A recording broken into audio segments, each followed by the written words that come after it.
tried to fly for 5,000 years before he finally hit on the idea of the balloon.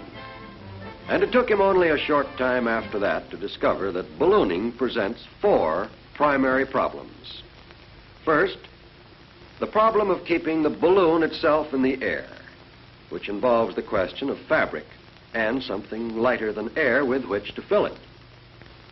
Second, the problem of lifting something besides the balloon into the air. This led to developing the net, load ring, and basket. Third, the problem of navigating vertically, of getting up and down.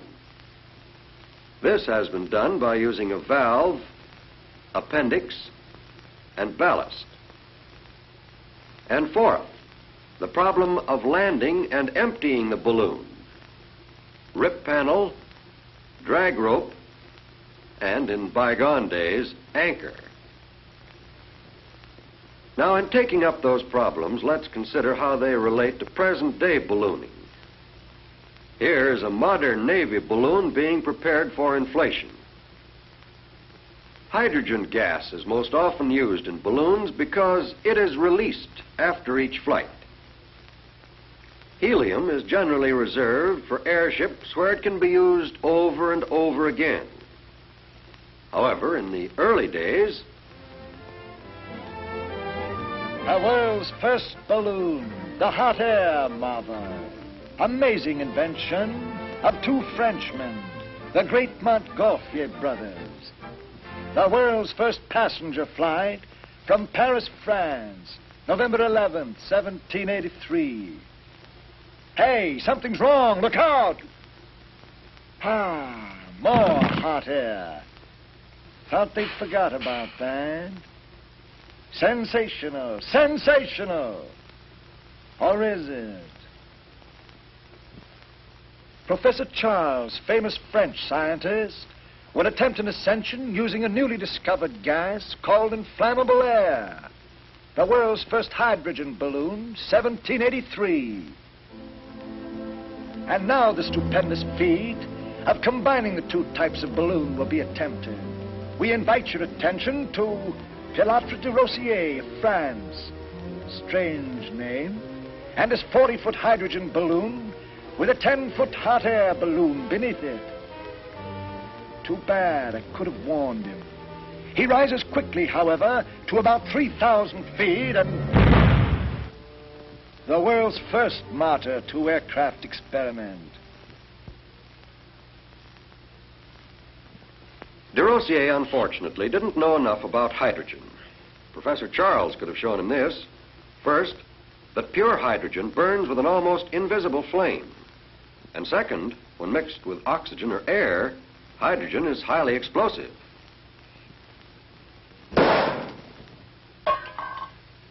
In the early days, hydrogen was prepared by pouring sulfuric acid over scraps of iron.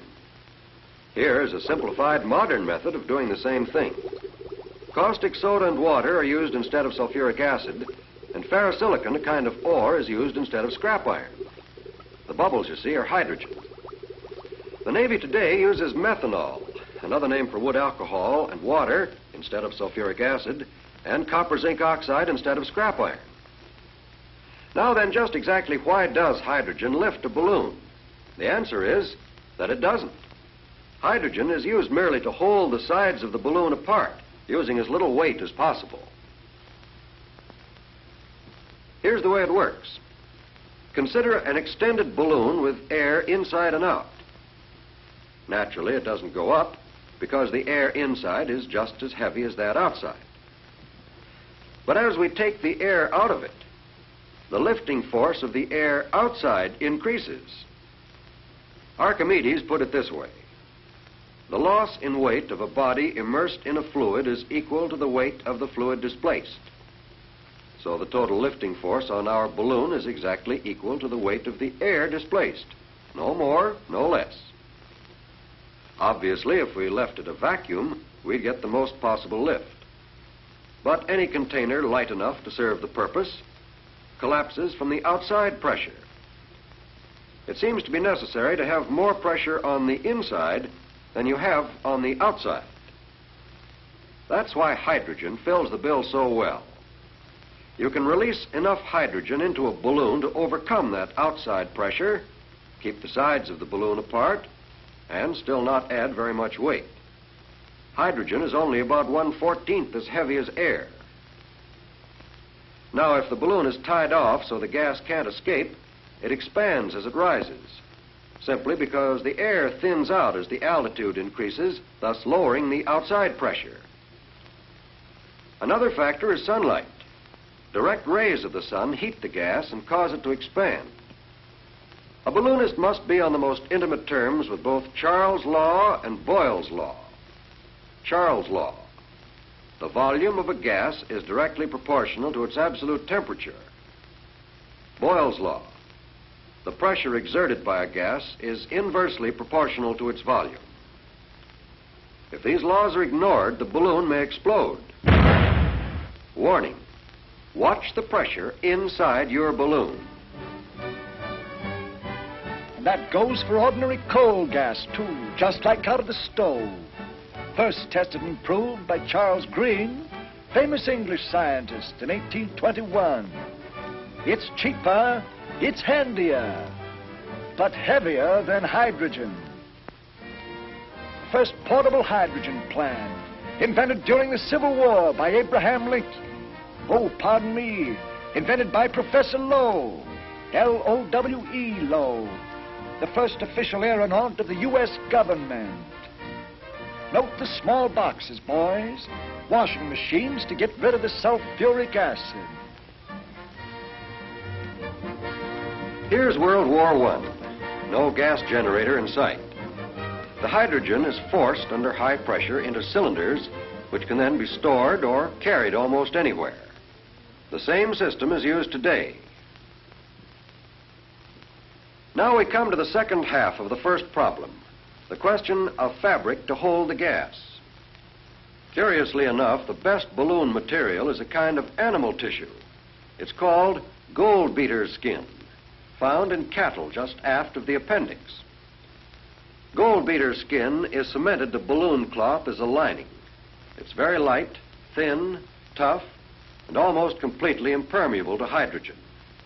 But it's hard to get in sufficient quantity and expensive. So it's not surprising that the next best fabric, namely silk, took an early lead and remained a favorite up through Civil War times. One of the most colorful incidents in the war was the use of a so-called petticoat balloon, made of the beautiful silk gowns of Southern belles. However, through a fortunate combination of economics and science, cotton forged into the lead during the 80s and has stayed there ever since. Cotton is even stronger than silk when treated with rubber, real or synthetic. It wears better, it's almost as light, and it won't generate a spark the way silk will when rubbed. What's more, it's far cheaper. New materials are constantly being tested and developed.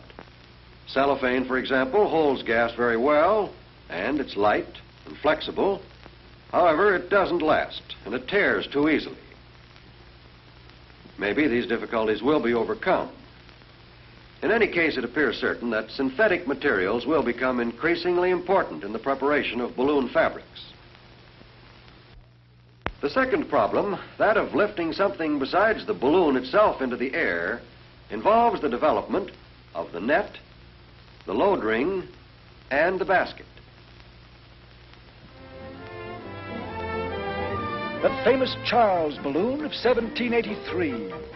Kindly note the load ring at the equator and the net strung only over the top half of the balloon. 1793. The net now covers the entire balloon. The load ring has dropped below the balloon. This magnificent craft made the first flight in America, an ascension in Philadelphia by Jean-Pierre Blanchard, better known as Jean-Pierre Blanchard, the prominent French aeronaut.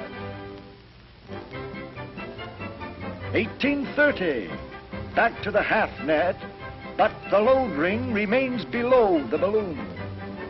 Charles F. Durand, owner and pilot, was the first native-born American aeronaut. a scientist, a philosopher, and a daredevil. In 1859, this balloon set a world's distance record that stood for 40 years. Missouri to New York, 809 air miles in about 20 hours. John Wise was the owner and pilot, famous in early American aviation. Looks like he's got a boat there. That's something new. Professor Lowe in the Civil War used a double ring, a load ring and a basket ring. One on his finger for luck. And the basket itself is fairly small. Well, he didn't need to carry supplies and navigating instruments. He wasn't going any place, just sitting and looking. World War I brought a balloon of radically different shape, a captive balloon called the kite balloon. This was developed to overcome the balloon's tendency to swing in a circle when held captive. Tail cups were used as stabilizers. Air-filled lobes served the same purpose on a later type. Note the lack of a net. Lines were secured by so-called finger patches, and the load ring was a horizontal bar. One of the great American balloonists of the 20s was Ward Van Orman. He improved on Wise's precautions against a water landing by using pontoons and carrying a rubber life raft. This was the forerunner of the rubber boats carried in today's combat planes.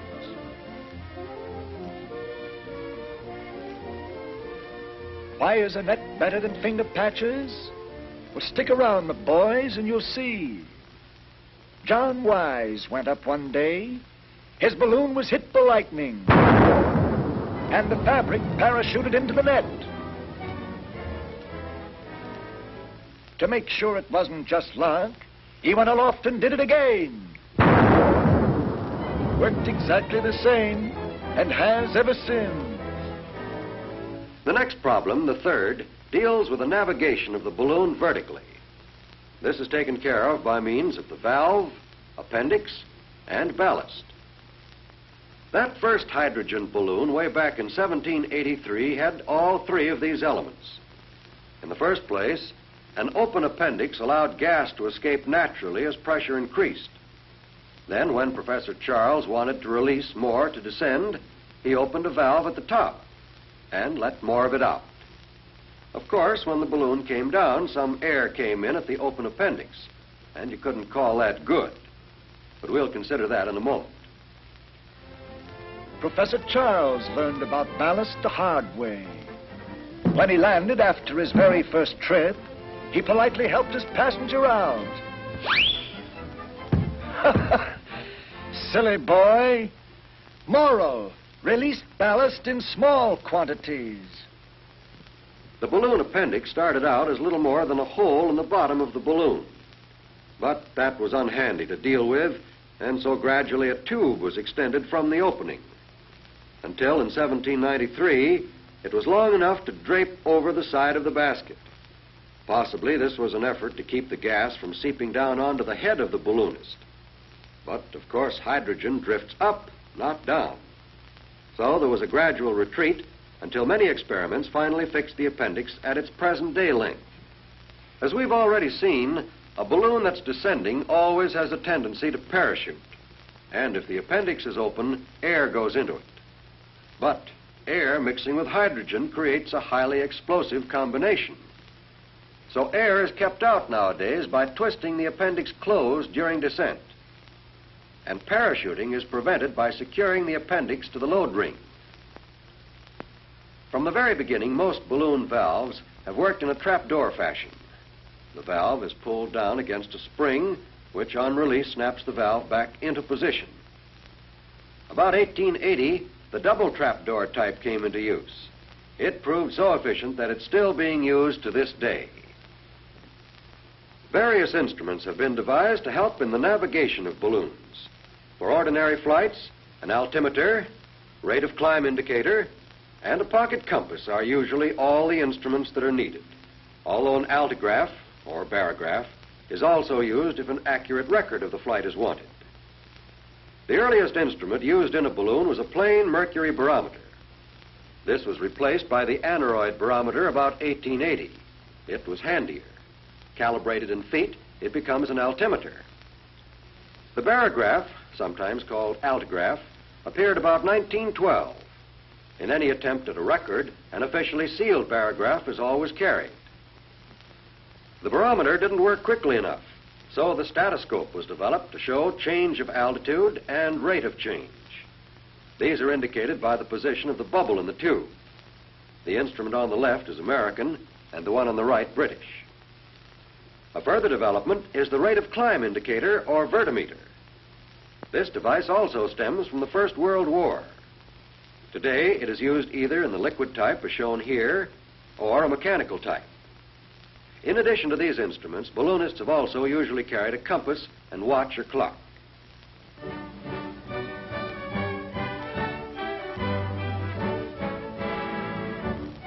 We take up the fourth major problem in ballooning now, the landing.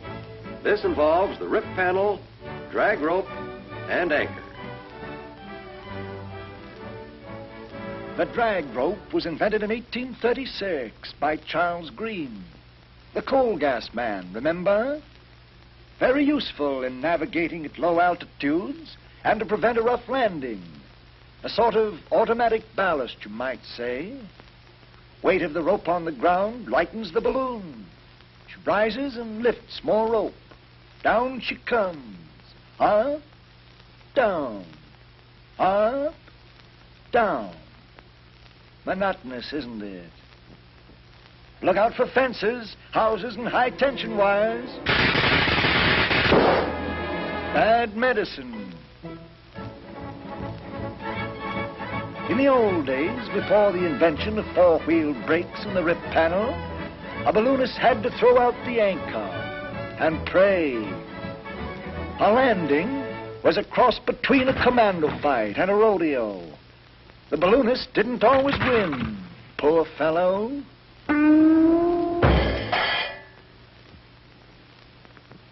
Since John Wise invented the rip panel in 1850, various styles have developed, of which these three are typical.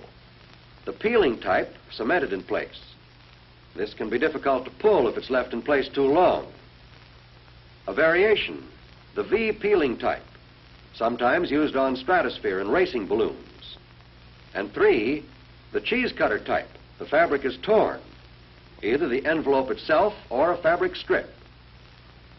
The Navy today uses the first mentioned method.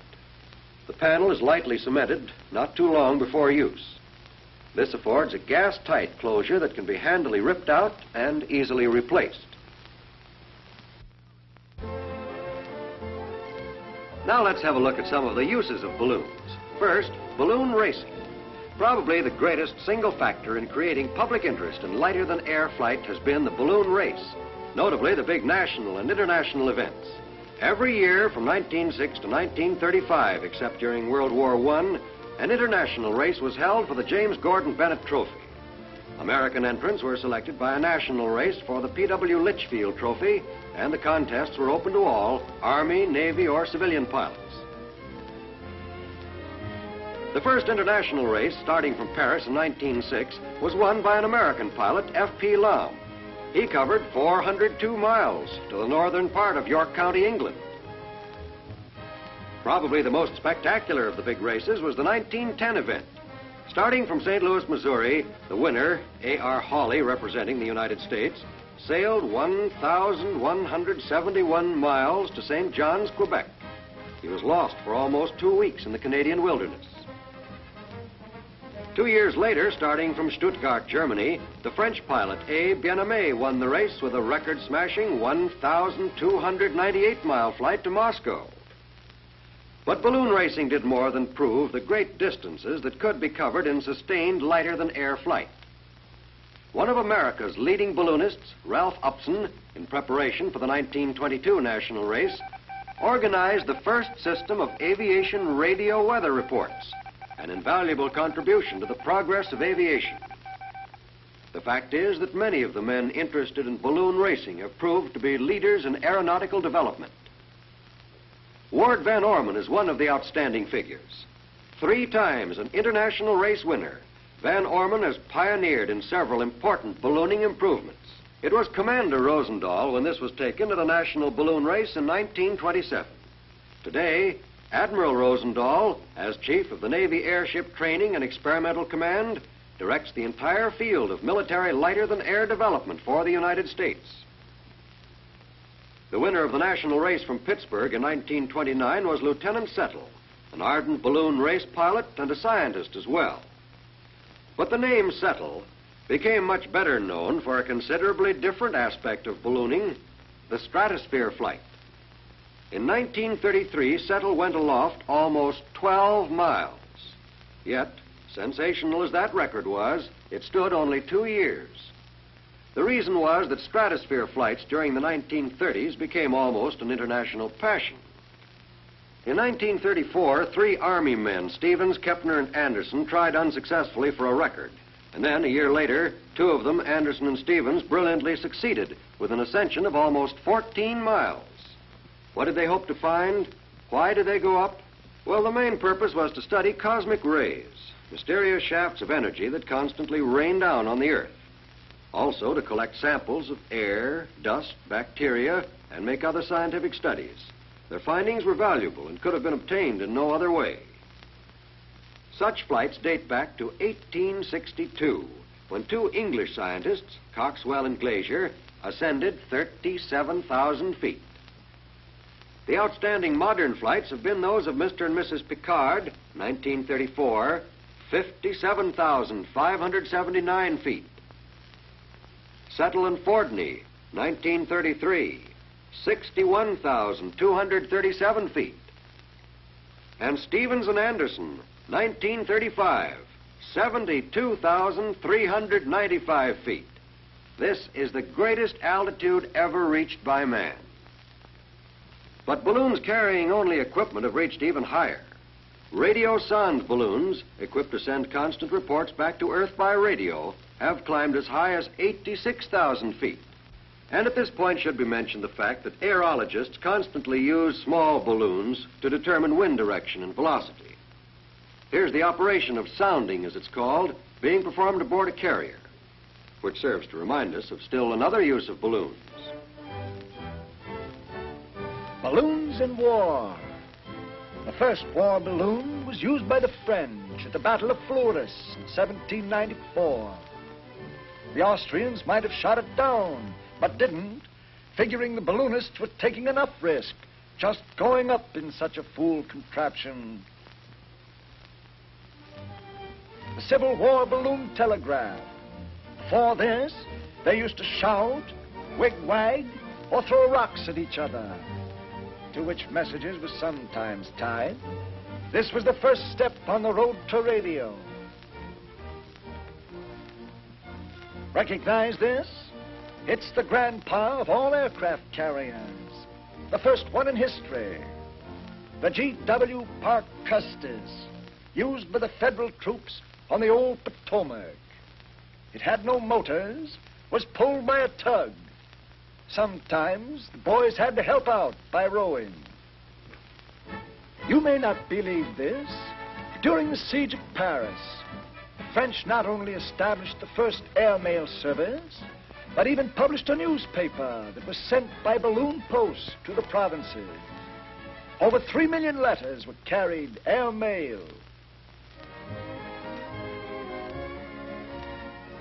The world's first air battle, an attempt to hijack the French airmail. Both fired, both missed, thank heavens. But a lot of future trouble was touched off then and there. During World War I, both observation and barrage balloons were widely used. Observers did artillery spotting, map making, photography, and tracking of enemy troop movements. The AEF contained 23 balloon companies, each with 2 balloons, one for service, one for reserve. We lost 48 balloons during the war, 47 due to enemy action, and 1 blown away. The present war shows an advancement in barrage balloon protection, the armed cable. Here's the way one such lethal device works. Instead of the cable remaining taut and possibly breaking or slipping off the wing of the plane, it pulls free, And a parachute system pulls a bomb right onto the plane with interesting results. The barrage balloon today is important and effective in helping to protect shore installations, cities, ships, and personnel from low-altitude bombing and strafing attacks. Observation balloons are no longer used. Planes can do the work much better and faster. But the free balloon is far from being a has-been. No experience is more valuable to a lighter-than-air pilot than his training in handling a free balloon. After all, an airship is basically a powered, steerable balloon. It reacts to the same laws of gases. When its power plants stop or are stopped, the airship becomes a free balloon. The airship pilot must first be a competent balloon pilot, and the balloonist can look back on over 150 years of proud tradition shared by many great and courageous men. He can look forward to a challenging future in the airship, lusty child of the free balloon.